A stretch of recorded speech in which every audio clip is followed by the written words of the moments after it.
Mi nombre es Horacio Barker Bailey, capitán del Simon's Pills 564, el barco más imponente de toda la costa de Oregon. Si tuviera que contar esta historia en una ocasión cotidiana, como tomando unos tragos en un bar, nadie me lo creería. Por eso voy a intentar contarla con la mayor cantidad de detalles posibles, para que no queden dudas de lo acontecido en el Simon's Pills esa noche del 14 de julio.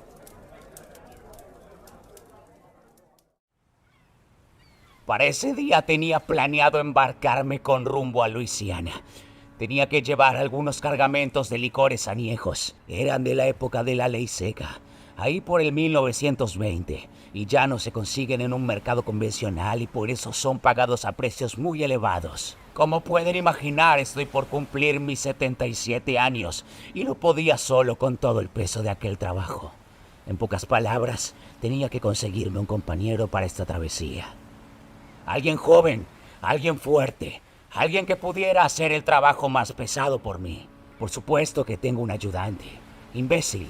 Imbécil es un hombre de 47 años que mientras formaba parte de la tripulación del SS Nebraska hace muchos años, en una fuerte tormenta, el barco se agitó demasiado y él sufrió un golpe en la cabeza. Desde aquel día, Imbécil cree que tiene 12 años y que todos los años vuelve a cumplir 12 otra vez.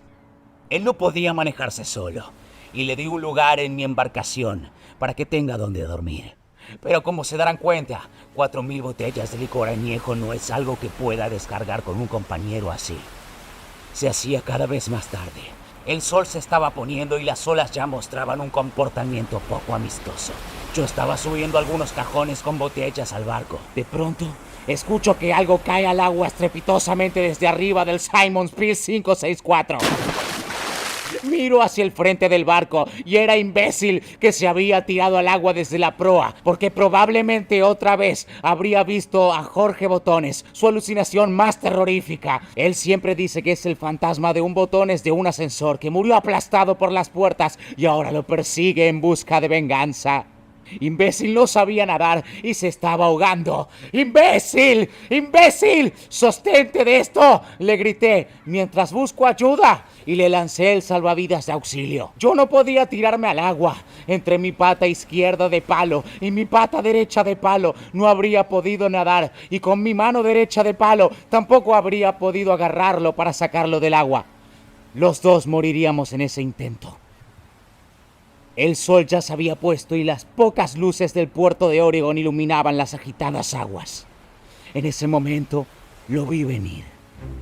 Casi con la velocidad de un nadador profesional, un muchacho extremadamente apuesto y guapo se aproximó a Imbécil, lo tomó del pañuelito a lunares rojos que siempre llevaba colgado del cuello y lo llevó hasta la orilla, salvándolo como si nada de aquello hubiese sido gran cosa para él.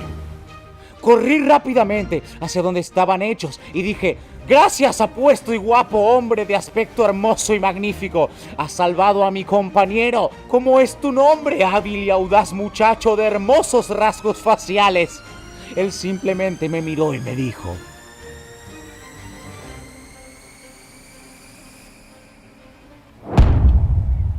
«Mi nombre es Matías Ponce».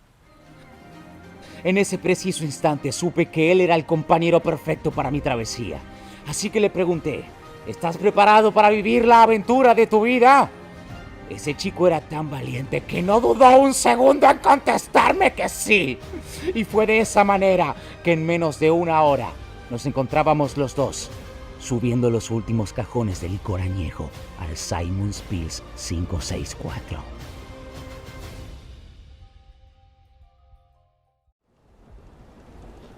Ya habían pasado 4 horas embarcados. Matías, Imbécil y yo estábamos bebiendo algo de licor en la parte interior del barco, mientras intentábamos escapar del gran calor que había. Daba la sensación que en la parte baja del barco hacía menos calor que saliendo a cubierta. Estaba contándole a Matías algunas historias de mis travesías, aventuras que había vivido, y entre esas cosas se me ocurrió preguntarle: ¿qué estaba haciendo él en Oregon? Él simplemente miró hacia abajo. Prefiero no hablar sobre eso. Sentí que no era el momento para seguir haciendo preguntas y dejé el tema como estaba. Pero el clima en esa habitación ya había quedado demasiado tenso. Así que decidí ir al baño para dejarlo un poco en paz. Y de esa forma, dejar que pase el mal momento. Una vez en el baño, dejé pasar unos minutos para que todo pasara. Me hubiera gustado orinar, pero lamentablemente mi pene de palo no me lo permitía. Volví a la habitación y el silencio continuaba. Iba a hacer otra pregunta para sacar algún tema de conversación, pero de repente una gran sacudida me sorprende y todos caímos poderosamente al piso. ¡Capitán Barker Bailey! ¿Qué pasó?, preguntó Matías un poco asustado. Probablemente habremos impactado con una ola de grandes dimensiones, le dije. Salimos rápidamente a cubierta los dos. Sabía que si había sido una ola, el barco no podía tener grandes daños. No podíamos prácticamente mantenernos de pie. La violencia de las aguas era muy grande y la tormenta que se había alargado en ese momento empeoraba mucho las cosas. Me aferré como pude con mi mano izquierda del caño de la proa y miré hacia abajo. ¡Cuidado, Capitán Barker Bailey!, gritó Matías detrás de mí. Miré y no había daños en el barco. Luego miré hacia atrás a Matías, quien también se estaba sosteniendo de aquella baranda, y le dije: «Es mejor que nos metamos adentro, hasta que la tormenta pase al menos».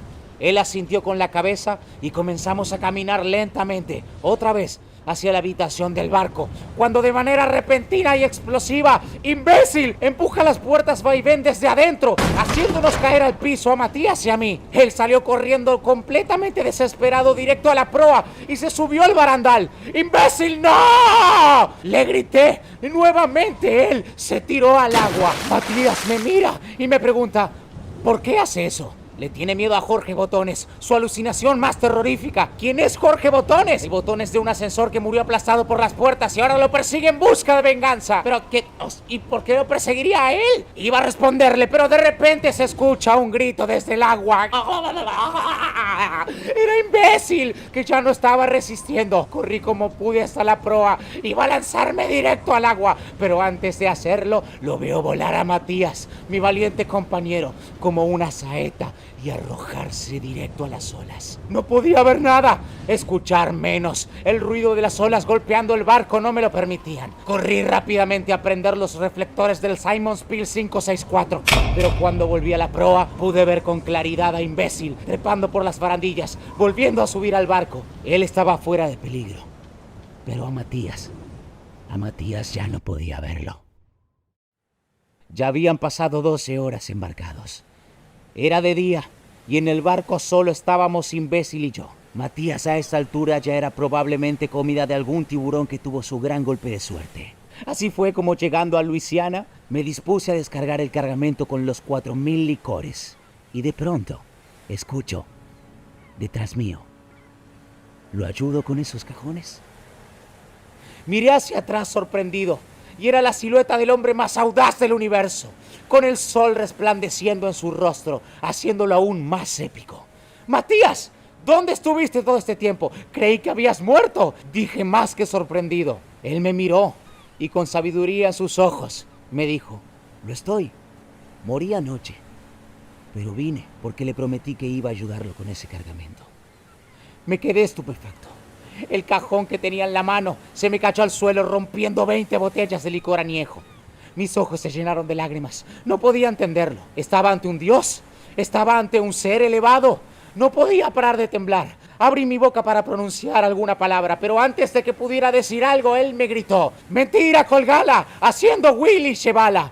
Saltó del barco, me miró y me dijo: «Dale, métele pila, viejo barba con huasca, que tenemos que bajar como 3.900 botellas más de esta». Nunca supe cómo ese muchacho sobrevivió 12 horas en el agua. Tampoco supe cómo llegó al puerto de Luisiana al mismo tiempo que mi embarcación. Y tampoco puedo explicarme por qué era tan pero tan guapo. Lo único que sé es que al terminar de descargar, me dio su mano y me dijo: «Suerte, me gustó la aventura, pero tengo cosas que hacer». Y se fue caminando como si fuera un ser mágico. Algunas personas dicen que se volvió caminando desde Luisiana hasta Buenos Aires y tardó como 3 meses, y que después la gente Lo puteaba un poco en Instagram porque no subía video. Otros dicen que lo vieron enfrentarse a cachetazo limpio contra Vasily Kamotsky en Rusia, mientras tomaba Smirnoff de frutilla en un vasito de vidrio. A día de hoy, nadie sabe si Matías Ponce fue real o solo fue una leyenda de Oregón. No lo sé. Lo único que puedo decir es que mi historia es real.